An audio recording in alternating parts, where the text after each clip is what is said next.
I was never against the protest. You have that freedom, that right to protest anytime you want, as long as you don't break the law and interfere with my right to travel and so on. The mayor of Coutts, Alberta, wants to be clear. He thinks the people who blockaded his town at the start of the year had a point. And Jim Willett says he and other border mayors told the federal government they weren't happy to see protesters painted as pariahs.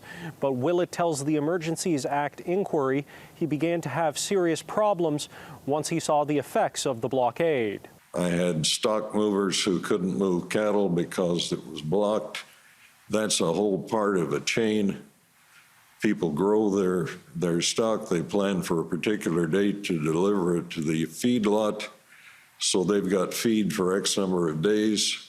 Now that's backed up. Now they've got to try and find feed.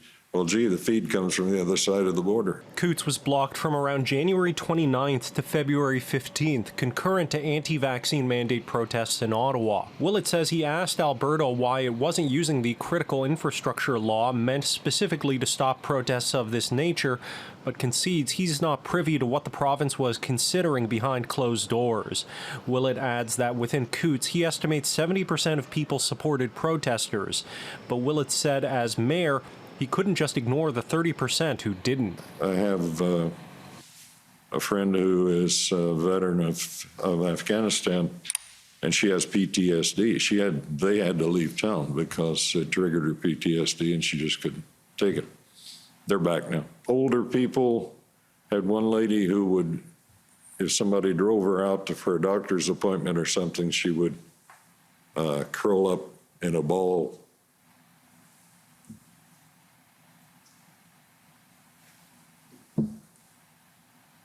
Wasn't going to do this.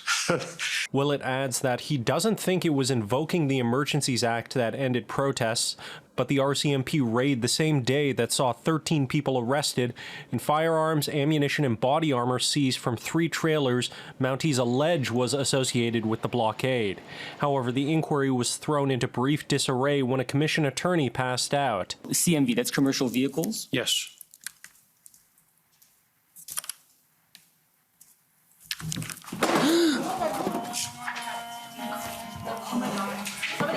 Gabrielle Poliquin was conscious when taken to hospital, but the questioning of Ontario Deputy Solicitor General Mario Di Tommaso has now been postponed till Thursday. In Ottawa, Xiaoli Li, City News.